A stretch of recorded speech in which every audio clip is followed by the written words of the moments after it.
À la recherche du Québec par Alexis Tétrault avec Rémi Villemur.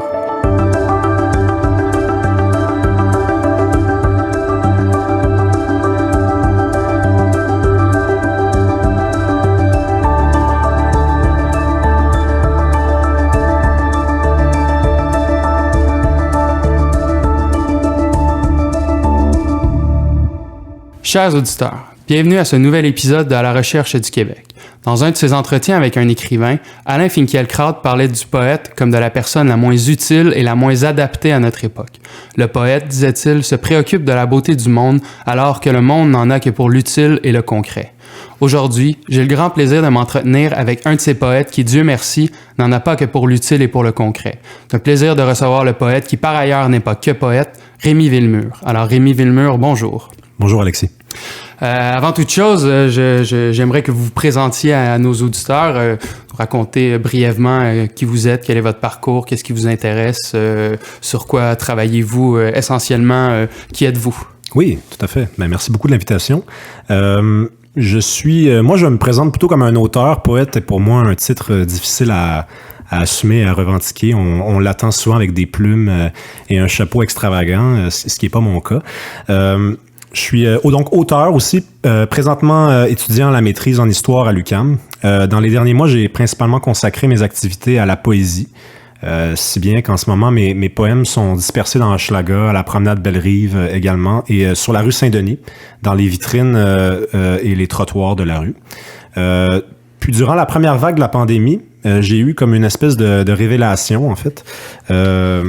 Il fallait que je retourne aux études. Donc, j'avais fait un bac en histoire que j'avais complété en 2017.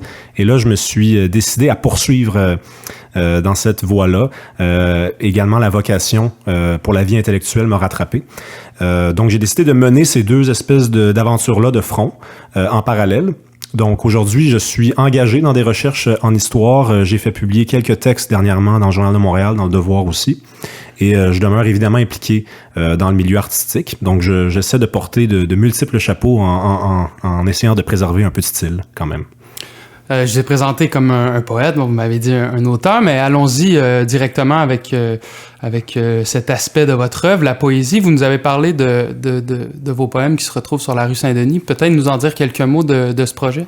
Oui, tout à fait. Donc, j'ai été approché, en fait, par la Société des commerçants de la rue Saint-Denis qui voulait embellir la rue, qui est une rue qui a quand même un historique assez notoire. C'est une très, très belle rue qui avait, disons, mauvaise presse depuis quelques années avec les travaux, avec la cohabitation difficile entre les cyclistes, les propriétaires également, les commerçants. Et donc, moi, je suis arrivé avec un thème, celui de la réconciliation. Puis je pense que c'est un thème qui est très intéressant aussi en ce moment, dans les temps de pandémie. Donc, j'ai proposé 15 histoires de 2 minutes qui sont disponibles sur un balado qui s'appelle « Une rue dans tes oreilles ». Et les gens peuvent découvrir ce projet-là en ligne et ils peuvent aussi le découvrir en se promenant sur la rue. Il suffit juste de se promener, d'ouvrir les yeux. Les poèmes sont sur les trottoirs, dans les vitrines et à chaque fois qu'on en aperçoit un, on s'en approche et il y a un code QR, c'est le nouvel ADN de notre époque. On le balaye, pour ne pas dire on scanne et on aboutit sur cette plateforme-là en ligne et puis on peut m'écouter lire chacun de ces poèmes-là pendant 30 minutes, en fait pour un total de 30 minutes. Puis, qu'est-ce que vous entendez par réconciliation? Est-ce que c'est comme ça qu'on vous a présenté le projet? Réconciliation entre qui et qui? Parce que, vous l'avez dit, c'est dans l'air du temps, mais on parle beaucoup de la réconciliation avec les Autochtones. Dites-moi, est-ce que... Ça n'a absolument rien à voir, voilà. Honnêtement. Non, c'était plutôt la réconciliation entre les différents groupes de personnes qui se promènent sur la rue Saint-Denis. J'avais un mandat, très clair. J'ai aimé ce mandat-là parce que j'avais des contraintes aussi, étant donné que on était quand même dans l'espace commercial, ce qui est pas le territoire le plus ouvert à la poésie. Mais j'ai quand même réussi à m'amuser énormément à travers ça. Mais c'est éventuellement dans d'autres projets que je vais pouvoir faire valoir une poésie qui est plus personnelle, disons, qui est plus authentique et qui respecte plus les engagements que j'essaye de mettre de l'avant au quotidien. Et quel serait le thème de cette poésie qui se retrouve sur la rue Saint-Denis? Est-ce que l'objet n'en est que la rue Saint-Denis ou c'est Montréal? Est-ce que c'est le Québec? Est-ce que une pierre d'angle d'une part votre création et ce que vous avez exposé? Ouais, ben en fait, j'ai essayé vraiment d'asseoir la poésie sur Saint-Denis. Donc, c'est comme ça qu'on a présenté le projet. C'est un projet pour la rue Saint-Denis. On peut pas vraiment déplacer ce projet-là ailleurs. Mais j'ai quand même tenu à intégrer 2 poèmes en particulier qui sont beaucoup plus engagés. Notamment un qui s'appelle du Scotch Tape sur ma langue française.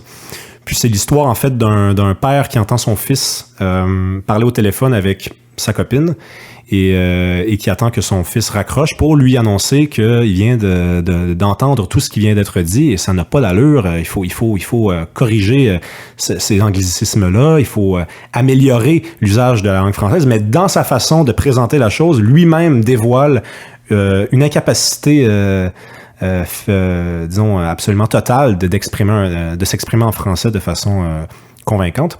Donc, c'est une façon un petit peu amusante de démontrer que de génération en génération, on s'est transmis un très mauvais usage de la langue française. Donc ça, c'est un poème que j'ai réussi à intégrer au projet. Ça n'a pas été facile. Ah oui, c'est vrai, il y a eu des... Ben, en fait, c'est juste que ça respectait pas tout à fait le mandat qu'on m'avait demandé, mais moi, on a vraiment bien collaboré avec moi, en fait. Ce que je veux dire, c'est qu'il y a eu quand même un premier... On a disons, sourcillé un peu devant ce poème-là. Puis j'ai fait quand même savoir que c'était dans l'air du temps. On parle beaucoup, beaucoup, beaucoup du français en ce moment, heureusement. Et il y a un autre poème qui, lui, s'appelle « D'hiver en Amérique ». Et c'est un jeu de mots, en fait, parce que je pense qu'on est d'hiver en Amérique en ce qui a trait, d'hiver, la saison, mais que aussi les Québécois, en fait, les francophones du Québec sont la diversité de cette Amérique-là. On ne cesse de parler de diversité tout le temps, mais on s'en rapporte toujours à la race. Mais la vérité, c'est que dans le paysage des Amériques ou de l'Amérique du Nord, eh bien, il n'y a rien de plus divers qu'un Québécois. Il n'y a rien de plus authentique qu'un Québécois aussi. Donc, c'était une façon, c'est un clin d'œil avec cette expression-là, disons, qui circule énormément. Puis je trouve qu'on interprète à chaque fois très, très mal, en fait.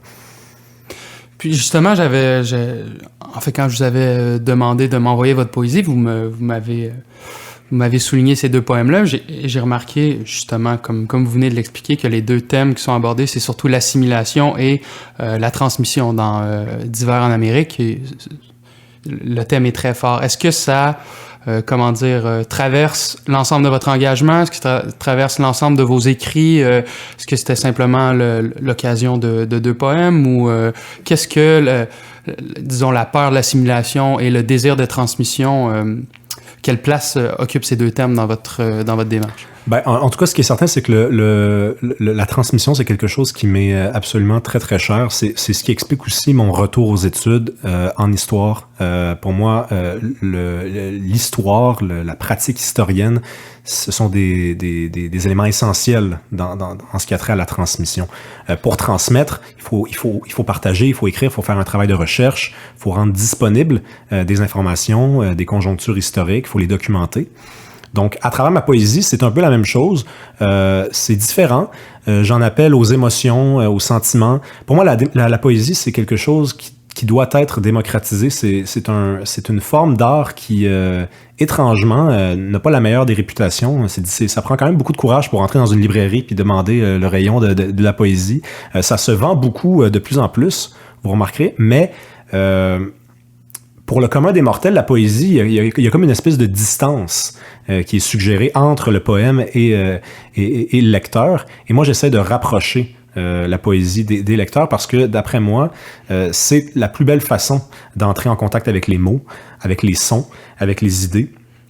Et la poésie, c'est pas non plus... il faut défaire les mythes aussi, parce que la poésie, c'est pas forcément les fleurs du mal là, de Baudelaire. Là, c'est pas, on est rendu ailleurs. Là. Dans la poésie québécoise, là, on est passé d'un Gérald Godin à un Alain Grandbois, à une Marie Huguet, puis aujourd'hui à des poètes comme par exemple David Goudreau, qui est beaucoup plus accessible. Donc, il faut ramener ça à l'avant-plan. C'est comme la musique. Il n'y a pas juste la musique classique. Il y a une musique qui est beaucoup plus accessible aussi. Donc ça, c'est un combat que j'essaie de mener. C'est pas le combat le plus important, évidemment, que j'essaie de mener, mais je fais le pari que plus on aura de lecteurs, de gens intéressés par la culture, de gens qui ne se sentent pas intimidés, qui ne ressentent pas un vertige devant la culture, eh bien, mieux la société va s'en porter. Je vous soumets une critique qu'on pourrait vous soumettre après vous avoir entendu. Vous voulez démocratiser la poésie. D'aucuns diraient que de la démocratiser serait de la faire descendre en grade, c'est-à-dire de la rendre un peu...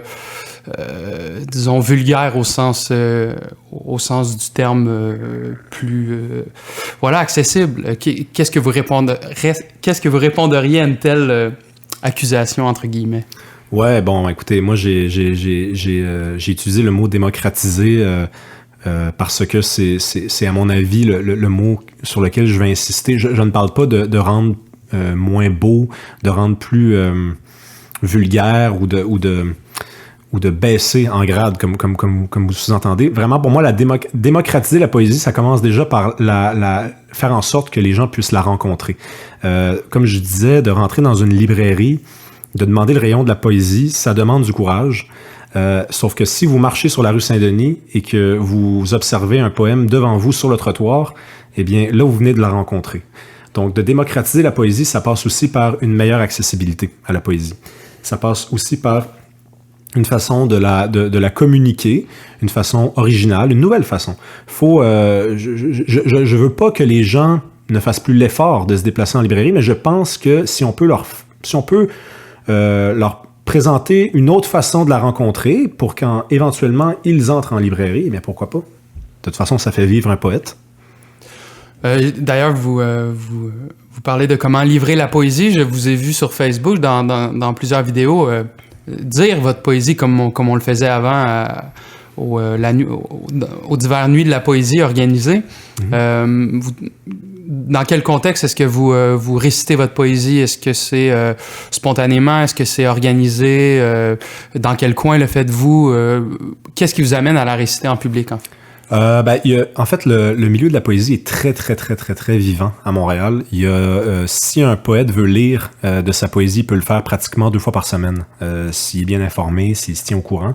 Moi, j'essaie d'être très sélectif là, dans mes participations, non pas que j'estime ma participation disons rare et prestigieuse. C'est juste qu'en fait, je fais le pari de la qualité plutôt que de la quantité. J'ai lu des poèmes à 2 reprises cet été dans Hochelaga-Maisonneuve, qui est un quartier qui me tient beaucoup à cœur, que j'affectionne particulièrement. Mais sinon, je participe aussi à des open mic, c'est le nom des événements. Et à ce moment-là, c'est vraiment à la bonne franquette, autour d'un verre, le micro est ouvert, on monte si on a suffisamment de courage et on descend quand les gens commencent à être tannés. Donc j'essaie de je sais pas pourquoi en fait je fais ça. La vérité c'est que je sais pas si je veux faire des spectacles un jour ou si j'ai cette vocation-là de la scène.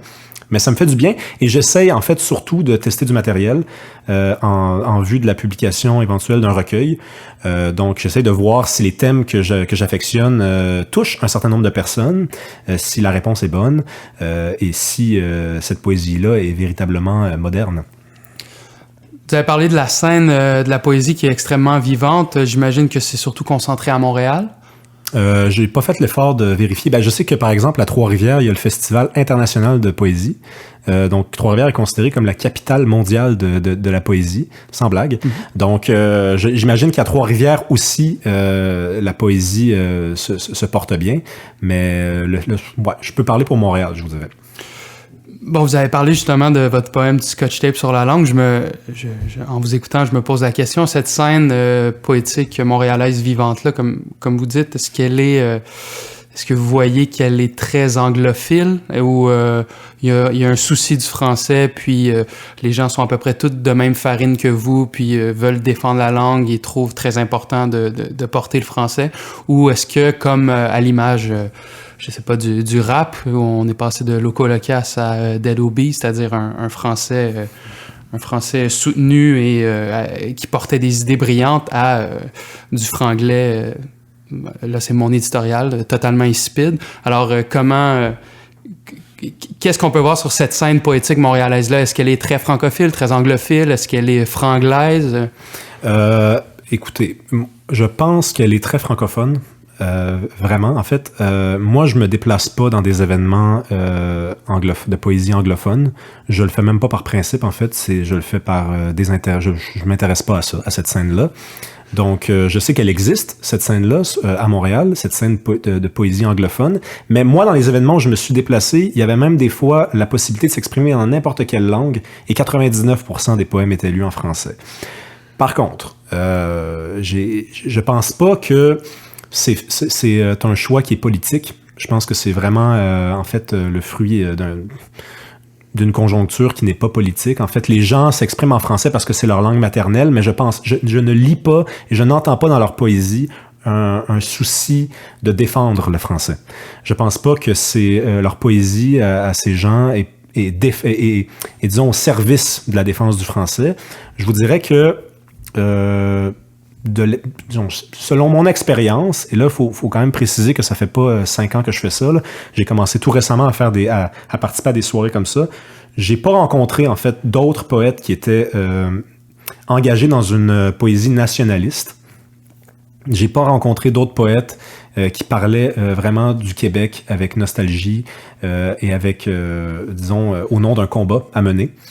Il y a une poésie qui est très, très, très, très, très retournée vers soi. Donc, il y a une poésie qui est très, très, très au service de l'individu, des luttes intersectionnelles, de mon homosexualité, ma situation transgenre.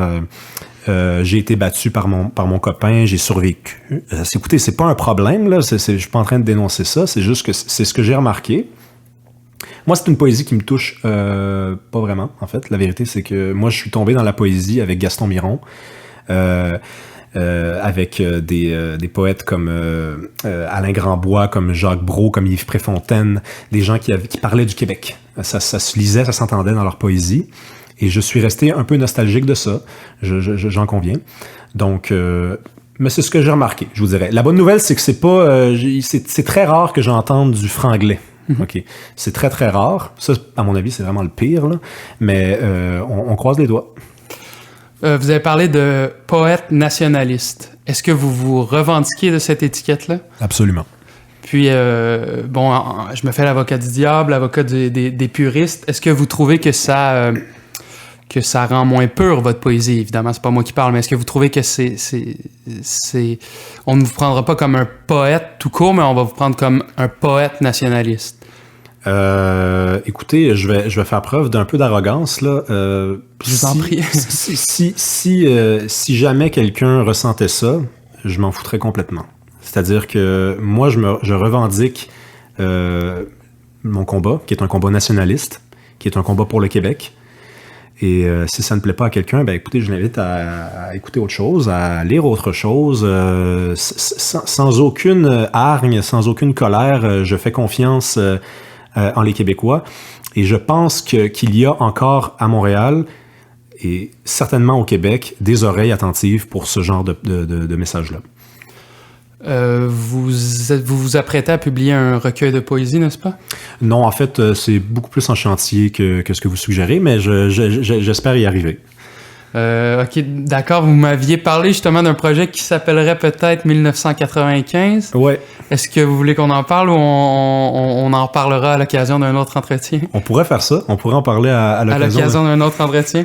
Très bien. Dans ce cas-là, je vous amène sur un autre terrain sur lequel vous avez écrit, celui de l'histoire. Vous avez publié quelques lettres ouvertes, entre autres sur l'histoire, dont l'émission Décoloniser l'histoire. Mm-hmm. Qu'est-ce que vous disiez dans cette lettre-là? Ben, essentiellement 3 choses, en fait. Rapidement, quand même, pour le bien de vos auditeurs, Décoloniser l'histoire, c'est une web-série documentaire qui passe au travers de 10 chapitres de l'histoire québécoise et canadienne du point de vue des personnes autochtones et racisées. Donc, le principe est le suivant, c'est des épisodes très courts, des capsules, à vrai dire.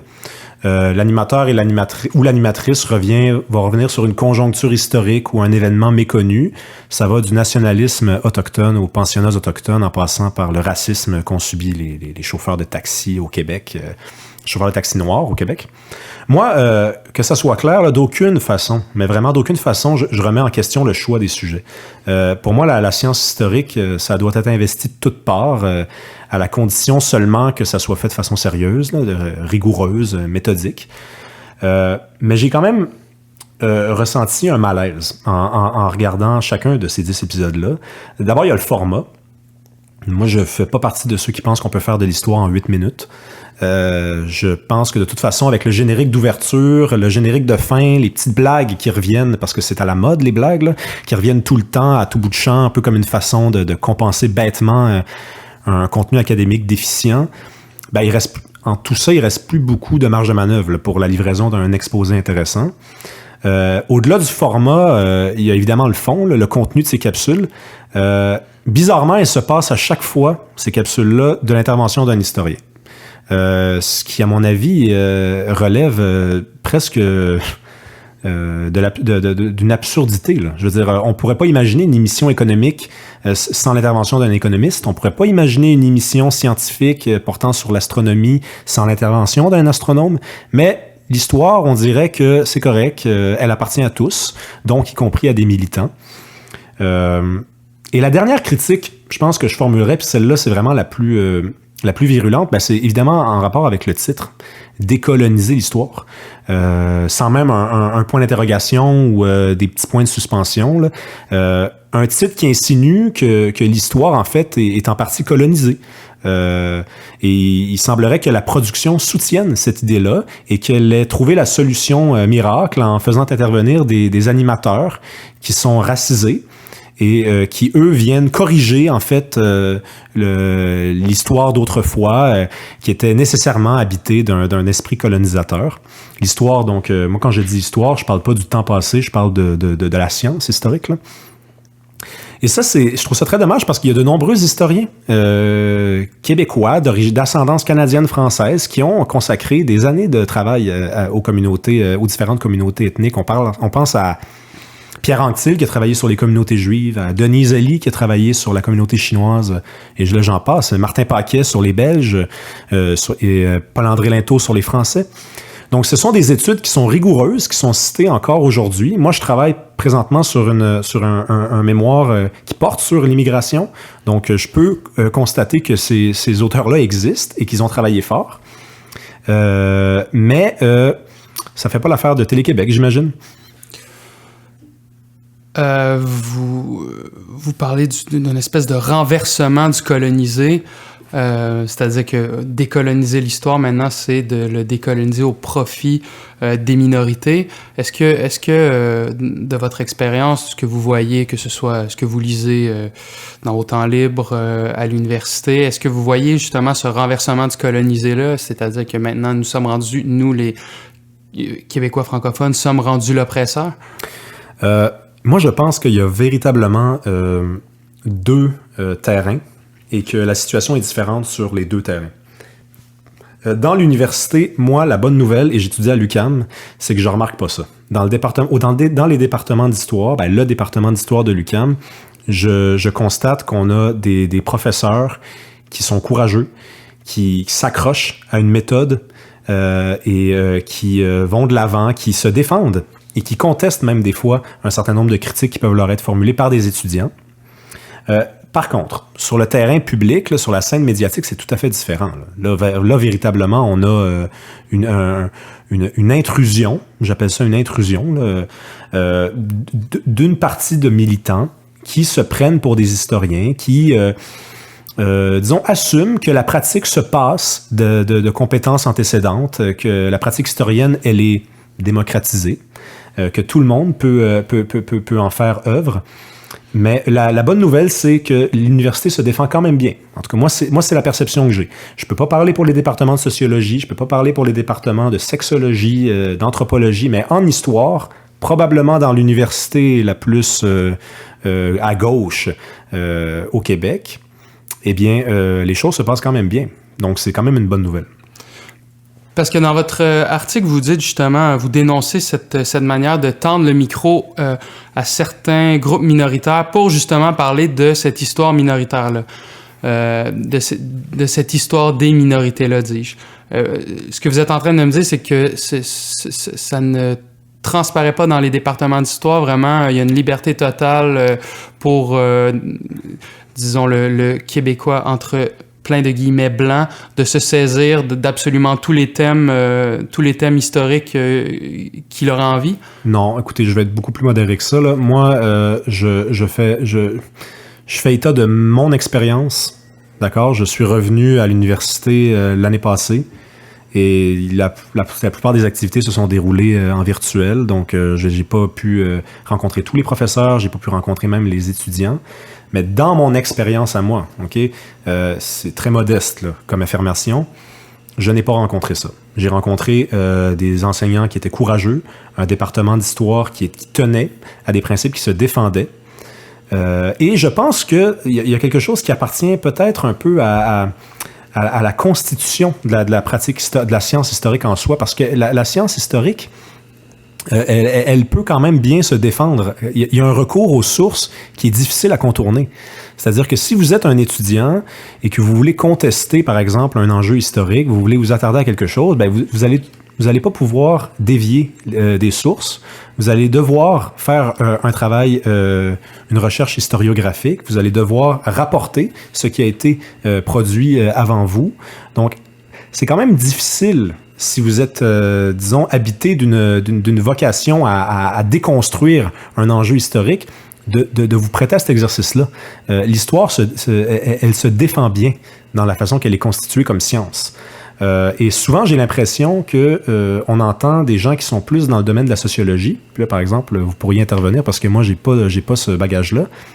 Je me demande en fait si la sociologie est peut-être moins habilitée à se défendre que l'histoire de cette façon-là.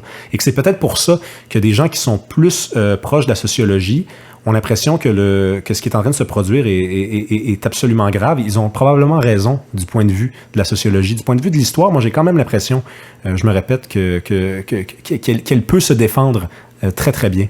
En fait, comme science. Parler du recours aux sources, mais je pourrais vous répondre puis ces critiques-là, évidemment, vous leur répondez dans votre lettre ouverte, mais d'une part que les sources sont, entre guillemets, encore une fois, européennes, et qu'elles sont écrites de sorte qu'elles font l'économie de toutes les sources orales.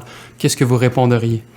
Ben, écoutez, sur la question des sources écrites et de la tradition orale, vous allez trouver quand même très peu d'historiens aujourd'hui qui vont vous dire que la tradition orale disons, peut être observée sur un pied d'égalité avec les sources écrites. Vous avez plusieurs types de personnes là, qui vont valoriser les sources orales. Là. Vous avez des historiens, des anthropologues, des sociologues, des ethnologues même, qui vont les faire intervenir à des fins de comparaison ou pour combler des lacunes dans le champ des connaissances.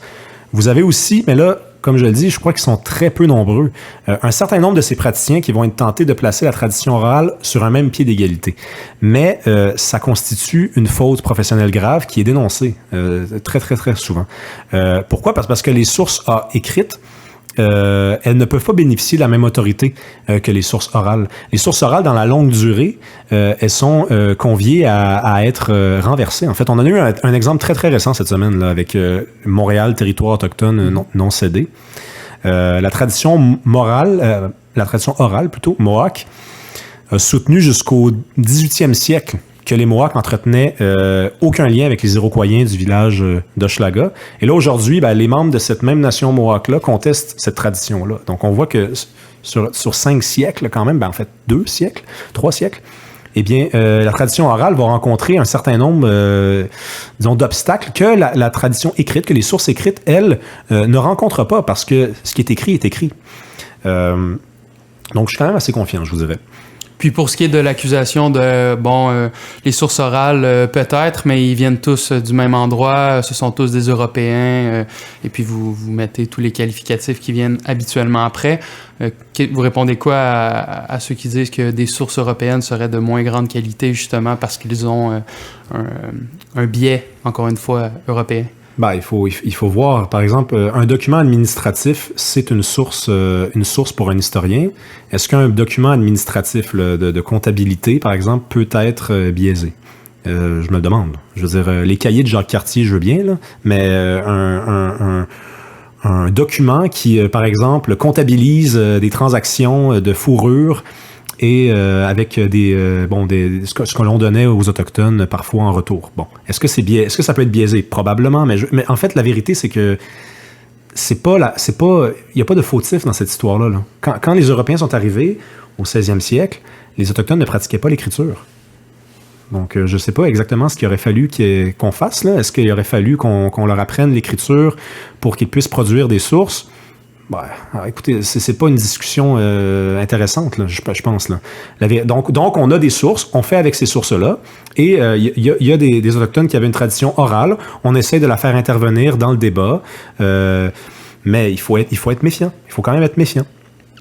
Je me rapproche de vous. Justement, vous avez mentionné que vous poursuiviez des études en histoire. Pouvez-vous nous en dire davantage?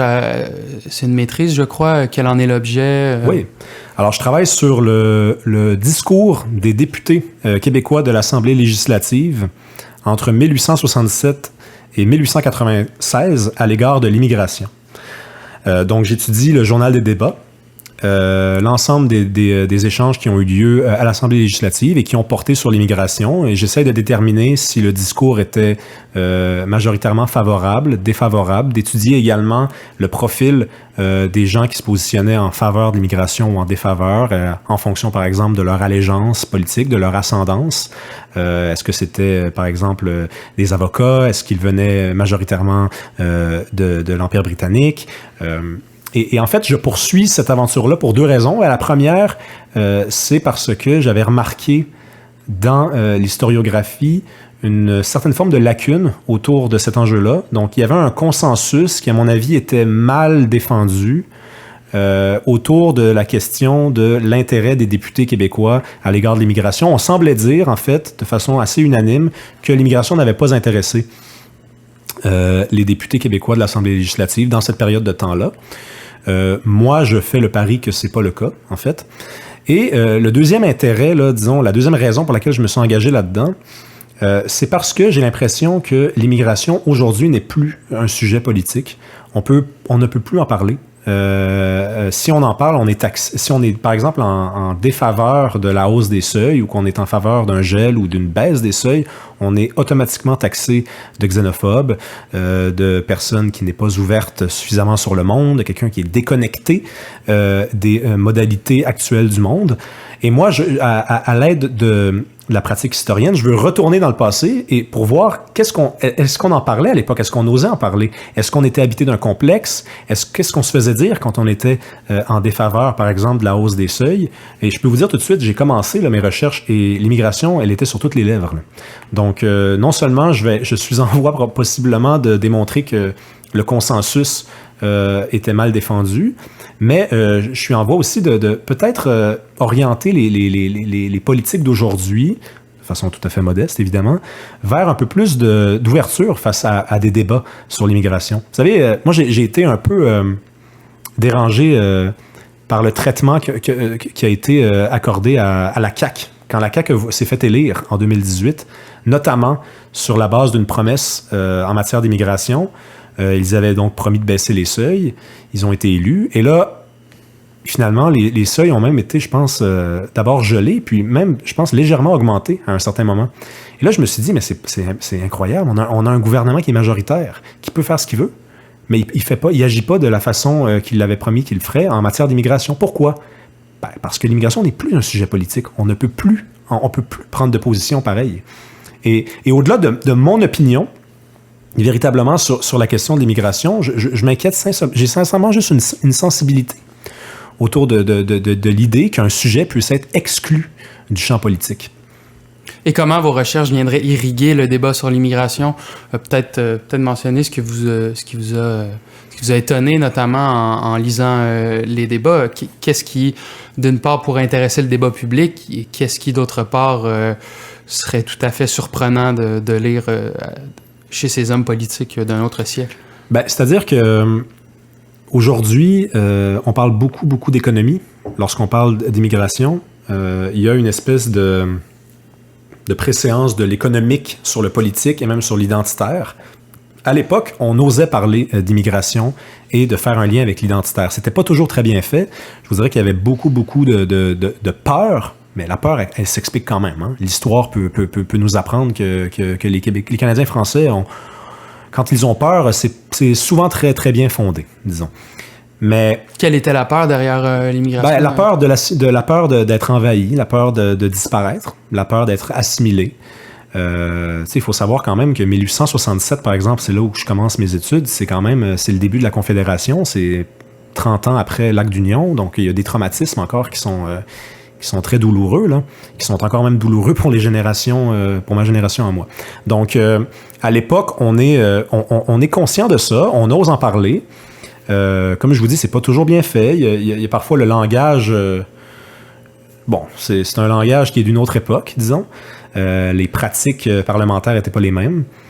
Mais moi, en fait, j'essaie d'être modeste quand même. Hein, est-ce que ça va influencer quoi que ce soit?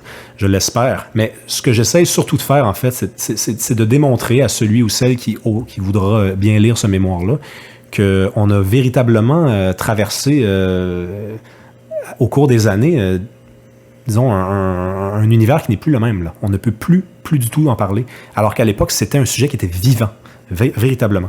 Et en fait, aujourd'hui, c'est un défi, l'immigration. Il faut en parler parce que, là, avec ce qui se passe de toute façon au niveau climatique, le Québec, à l'intérieur du Canada, le Canada a un projet, je pense, d'augmenter de façon substantielle les seuils d'immigration. Le Québec va devoir répondre à ça, va devoir s'adapter à ça. C'est un sujet politique. Ça en sera un. Donc, il faut juste le réhabiliter. Il faut oser le faire, tout simplement. Puis je vous ramène, je change un peu de sujet, mais on va rester dans le domaine de l'histoire. Vous m'avez parlé du format de l'émission Décoloniser l'histoire. Qu'est-ce que vous appelez de vos vœux? Est-ce que vous auriez aimé que ce soit une émission de débat historique, un documentaire? Est-ce que vous aviez une idée derrière la tête pour, disons, une émission qui traiterait d'histoire? Ce qui sera ma première question. Et ma deuxième question, ce serait de vous amener justement sur le sujet de la télévision, parce que je sais que vous gravitez un peu dans ce domaine télévisuel. Donc, peut-être nous dire les projets qui sont devant vous, mais tout d'abord, l'histoire à la télévision, qu'en pensez-vous? Ouais. Écoutez, je suis pas très exigeant, bizarrement. Je pense qu'on part de tellement loin que, en fait, j'accepterais n'importe quelle petite victoire. Je pense que, je l'ai dit tout à l'heure, 8 minutes pour faire de l'histoire, c'est trop court. Je pense aussi que de faire intervenir des historiens, c'est absolument nécessaire et inévitable. Je veux dire, vous ne pouvez pas prétendre faire de l'histoire s'il n'y a pas un historien ou une historienne qui intervient. Là. C'est pas, et il suffit pas d'inscrire à la fin dans le générique recherchiste et de plisser les yeux pour voir et espérer qu'il y ait un historien là-dedans. Non, c'est pas suffisant. Donc, peut-être augmenter le format, dans la durée. Et également de redonner à l'histoire ses lettres de noblesse, de redonner à la pratique ses lettres de noblesse, donc de donner la parole à un historien, tout simplement. Moi, la deuxième question, c'était quoi encore? Ben, en fait, je voulais vous amener sur le terrain de la télévision, du portrait télévisuel, et savoir de quelle manière vous gravitez justement dans ce milieu-là. Si, d'une part, c'est de savoir si vous aviez une idée d'émission qui pourrait être historique et que vous pourriez mettre à votre main, et d'autre part, alors voilà, qu'est-ce que vous avez devant vous dans votre carrière, entre guillemets, encore une fois, télévisuelle? Ouais. Ben, écoutez, je pense pas avoir le droit, en fait, de dévoiler les sujets sur lesquels je travaille parce que je pense qu'ils sont comme soumis à des mesures de confidentialité, étant donné qu'il y a rien de confirmé encore, là, loin de là, d'ailleurs. Mais moi, je travaillais plutôt sur une série criminelle dernièrement. Ça n'avait rien à voir avec l'histoire, mais je caresse, je vous dirais, l'espoir un jour. Faut savoir que d'intégrer le milieu de la scénarisation en télévision, c'est très difficile. Ok, moi, j'ai 27 ans et je connais pas de scénariste à la télévision qui a cet âge-là. Donc, en fait, il faut être quand même assez... faut le savoir, ça, quand on se lance là-dedans. C'est un combat qui est difficile.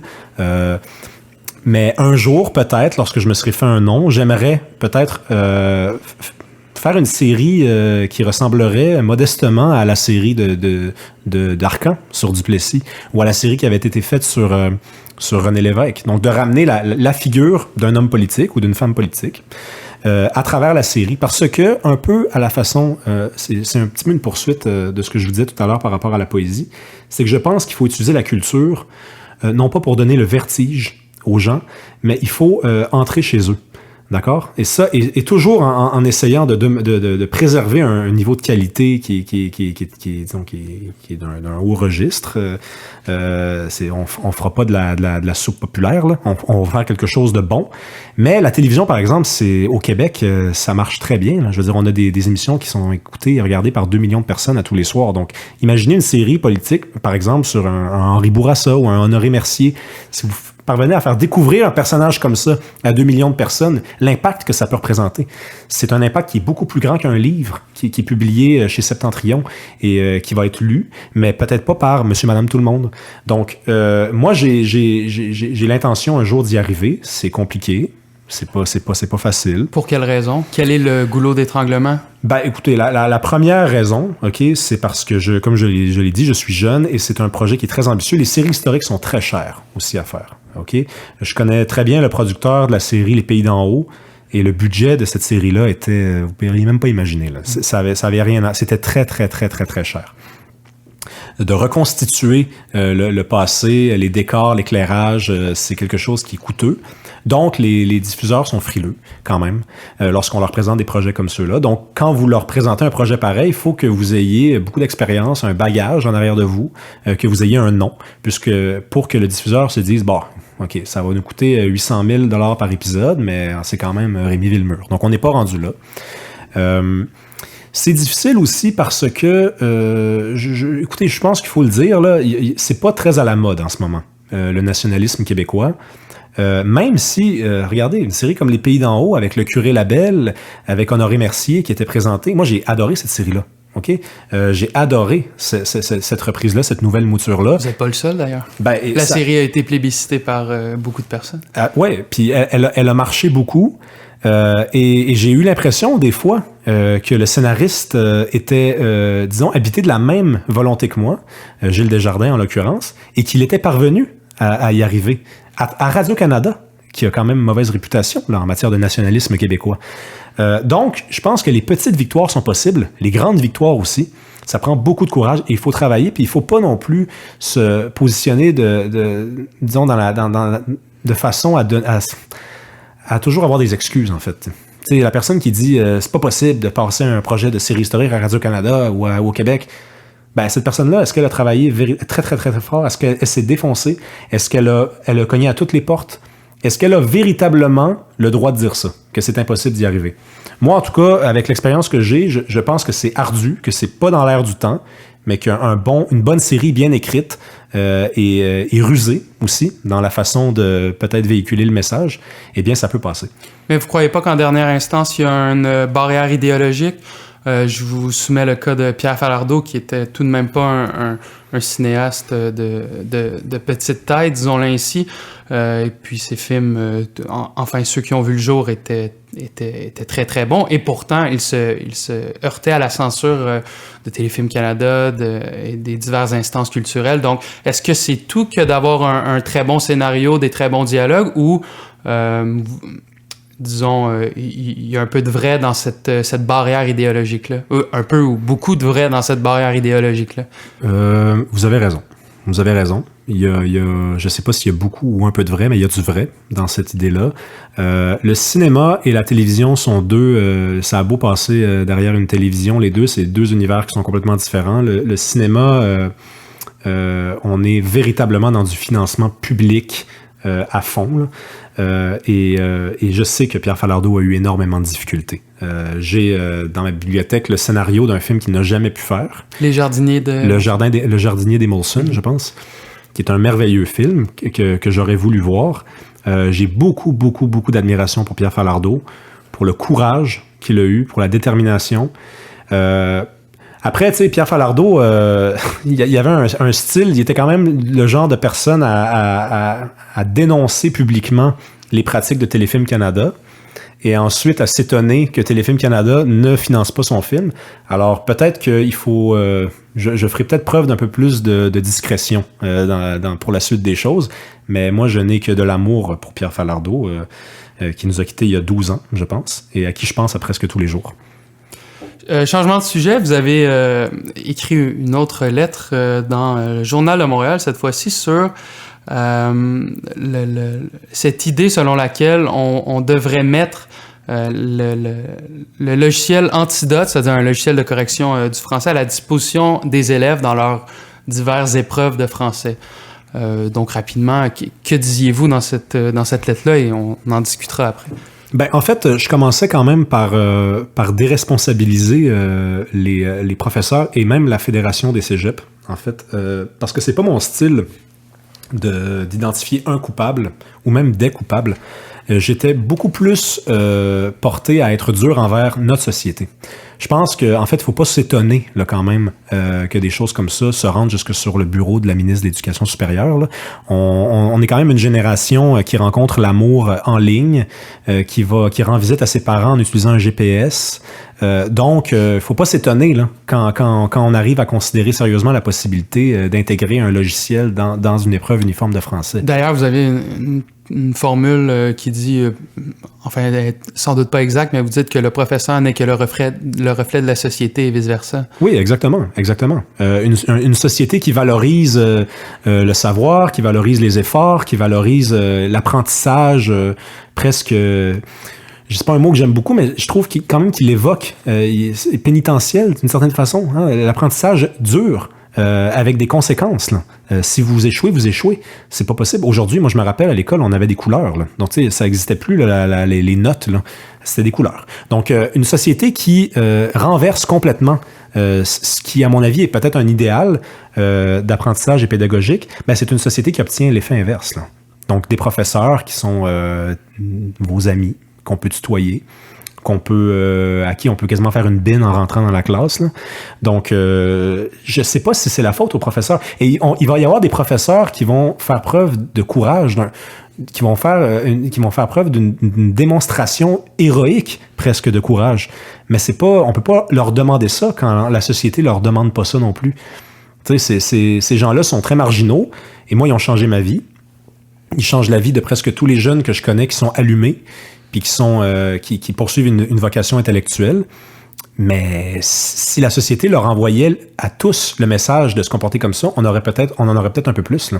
Bref, il y a un affaissement généralisé, c'est ce que vous nous dites. Oui, absolument. Et puis, quel serait, selon vous, non pas le remède, mais disons un remède? Par où commencer? Ben, je pense qu'il faut faire un virage radical vers la culture. Il faut retourner au classique. Il faut encourager les jeunes à plonger dans la poésie, le théâtre, l'univers romanesque, même peut-être l'univers des idées. Il faut que les gens retrouvent ce goût de la culture et aussi cette responsabilité de la défendre en la faisant d'abord valoir. Parce que défendre la culture, c'est avant tout reconnaître qu'elle existe. Et on doit faire aussi preuve d'empathie et preuve d'un sentiment d'observation rigoureux. Il faut porter attention aux jeunes qui s'intéressent à la culture et ne pas les laisser se perdre là-dedans. Il faut les accompagner, leur faire comprendre que la rencontre de quelque chose d'aussi immense que la culture québécoise, ça peut donner le vertige, mais il faut avancer par devoir. Il faut entretenir, c'est ce que j'écrivais dans le texte, ces regards émus et curieux que l'on croise parfois. Parce que moi, j'en ai rencontré des jeunes qui avaient l'air d'être mal dans leur peau, qui lisaient trop pour leur âge, disaient leurs parents. Entre guillemets, pour rester dans le thème de l'émission. Oui, exactement. Et ces gens-là, il faut pas les laisser tout seuls, parce que ça peut donner le vertige, la culture. Vous dites justement, et là je vous cite texto, « Il est plus réaliste de tapisser une inaptitude aussi profonde soit-elle, dis-je, que d'effectuer un virage radical dans leur éducation. » Est-ce que le virage radical est possible? Oui. Je pense que tout est possible de toute façon. Donc, c'est possible. Par contre, je vous avoue que c'est peut-être une réflexion que je vais devoir poursuivre de façon plus approfondie parce que j'ai le réflexe de dire que c'est la solution revient aux politiques, que les politiques doivent s'en occuper. Et c'est peut-être un peu facile. Je pense qu'on a tous un devoir de responsabilité, j'en ai parlé, mais j'ai l'impression qu'un gouvernement qui est majoritaire qui vient de laisser son ministre publier, je pense, une très belle lettre, en fait, sur la culture du bannissement. Avec le ministre de l'Éducation nationale français. Exactement. Un gouvernement qui... donc, caresse ce genre de sensibilité-là, eh bien, il doit aller au fond des choses. Donc, la volonté politique doit être poursuivie, elle doit y aller à fond, là. Je vous ramène sur un sujet que vous venez tout juste de soulever, la culture au milieu de l'éducation. Donc, j'imagine que ça fait aussi partie de cette solution radicale. Est-ce que vous avez l'impression que la culture est souvent, sinon toujours mise de côté aux frais du divertissement? C'est-à-dire, ce que l'on prend aujourd'hui comme de la culture n'est au fond qu'un divertissement qui n'est pas mal en soi, mais je veux dire qui ne demande pas le même effort intellectuel que de la culture, disons, véritable. Oui, absolument. On adore rire. On rit de tout et de rien, à tout bout de champ. C'est comme un réflexe, en fait. Quand on ne trouve rien à dire, on rit. Et vous remarquez que c'est rarement drôle, hein? En fait, c'est ça qui est fou. Et on ne cesse de nous dire que notre époque est déprimante, que ce qui nous attend, c'est la fin, c'est l'urgence climatique, et on trouve quand même le moyen d'en rire. Donc, moi, je comprends pas, en fait, véritablement. On avait à une certaine époque, bon, c'est le nostalgique en moi qui parle, mais des humoristes qui nous faisaient réfléchir. On avait des Yvon Deschamps, on avait un Pierre Légaré qui vient de disparaître. On avait des gens qui étaient capables d'allier en fait l'humour et un message politique, un message culturel également. Et aujourd'hui, on n'est plus là-dedans. Là. On est vraiment dans des jokes la main en dessous du bras, pouette-pouette. Là. Puis vous dites que vous trouvez en fait que la culture est à cette image-là, c'est-à-dire qu'il y a eu un glissement vers quelque chose d'exigeant, vers quelque chose de très... encore une fois, disons-le, entre guillemets, vulgaire. Ouais. Sincèrement, ouais. Je lisais encore cette semaine là, l'excellente charge de Philippe Murray là, contre la Société de la bien-pensance, l'Empire du bien, son ouvrage. Puis c'est quand même un homme qui est mort il y a déjà, je pense, une dizaine d'années. Et il avait déjà identifié, il avait déjà observé des phénomènes qui étaient en train de prendre de l'importance, alors qu'aujourd'hui, je veux dire, on est en plein dedans. Je pense qu'il est mort avant le déluge. Pour rester dans les grandes figures comme Murray, mais de ce côté-ci de l'Atlantique, sur votre page Facebook, récemment, vous avez fait un statut après la lecture de la correspondance de Gaston Miron. Vous m'avez dit notamment en début d'entretien que c'était quelqu'un qui vous avait inspiré beaucoup. Donc peut-être nous dire rapidement ce que vous avez trouvé. D'abord, quel est ce livre d'entretien, par ailleurs merveilleux, qu'on invite tout le monde à lire, et qu'est-ce que vous avez trouvé à l'intérieur? Ouais.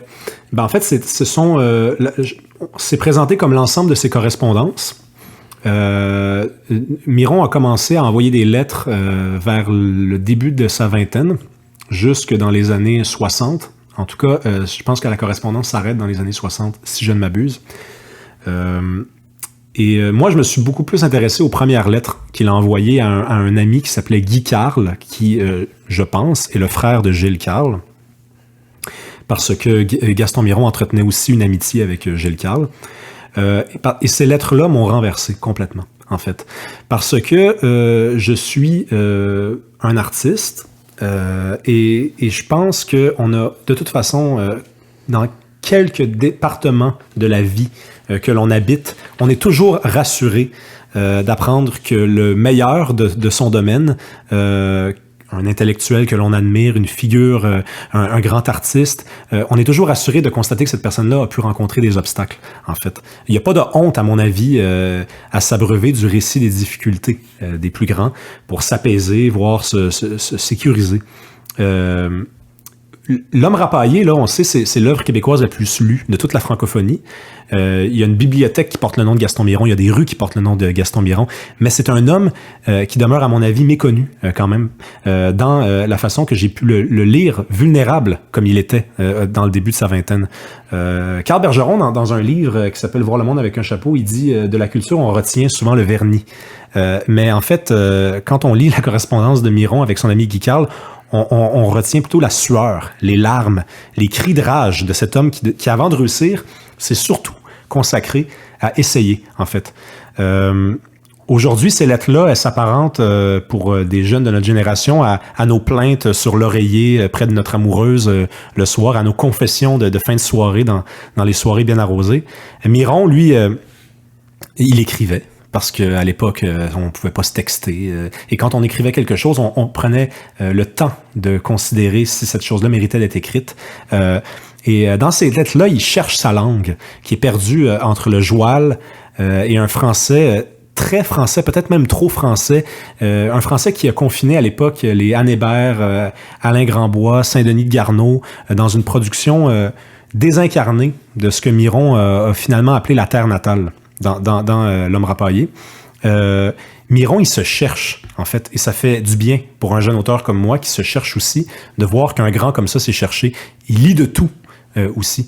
Ça, c'est un des dangers que les jeunes intellectuels rencontrent souvent. Ils se mettent à acheter des livres comme on se gave, en fait. C'est pas une mauvaise chose en soi, mais tout auteur va découvrir éventuellement, tout intellectuel aussi, que la curiosité, c'est à la fois la meilleure alliée et la plus terrible ennemie, en fait, de quelqu'un qui se consacre aux lettres. La curiosité nous fait voyager, mais elle nous disperse également. Et Miron, lui, est dispersé. Dans ses lettres, il le dit, il lit du Péguy, il lit du Veuillot, mais il lit aussi l'histoire de la presse. Donc, il se disperse complètement. Et il est surtout épuisé. Il a 20 ans.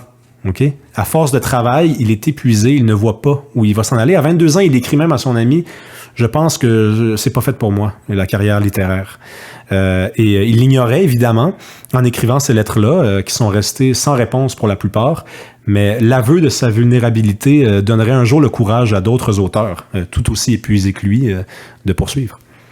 Vous parlez non seulement ici au micro, mais dans votre statut Facebook justement du travail acharné de Miron pour devenir poète. Est-ce que le travail est plus important que le génie, selon vous? Ça, pour moi, c'est presque la plus grande question philosophique de notre temps. Je pense que c'est super intéressant de réfléchir à ça. Là. Donc, vous venez de m'envoyer dans un terrain... vous venez de m'envoyer dans les jeux chez McDonald's là, à 8 ans. À 8 ans. Moi, je pense qu'il n'y a pas de mauvaise réponse. Peut-être seulement des mauvaises explications.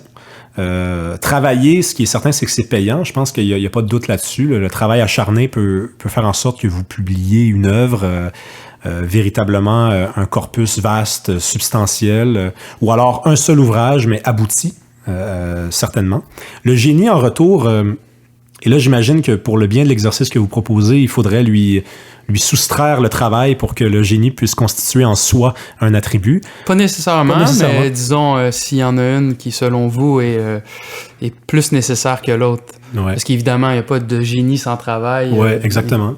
Mais le génie, en tout cas, ce qui est sûr, c'est que il peut aussi vous faire en sorte que vous publiez un ouvrage, un vers, une chanson, souvent même de façon précoce. Hein. On dit souvent le Rimbaud. De la pensée, le Rimbaud du cinéma, par exemple.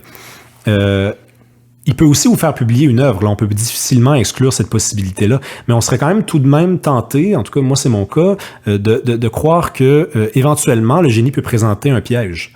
Je pense que le surdoué qui prend quelque chose pour acquis et échoue, on a vu ça suffisamment, là, ne serait-ce que dans le cinéma.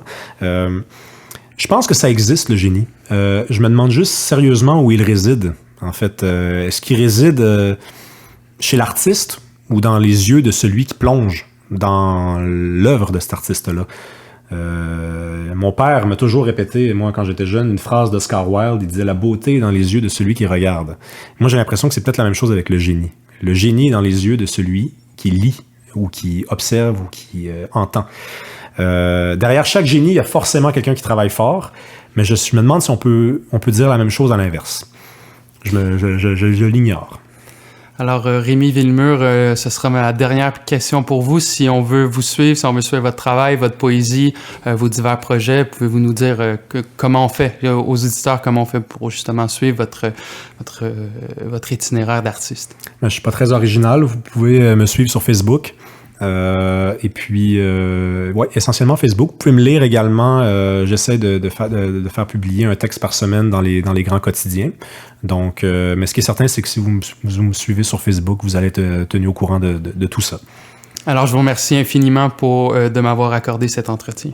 Merci beaucoup. Merci à vous, chers auditeurs, d'être à l'écoute une fois de plus pour le balado À la recherche du Québec. Je vous invite encore une fois à suivre notre page Facebook et à partager nos épisodes. Donc, à très bientôt, justement, pour un nouvel épisode de À la recherche du Québec.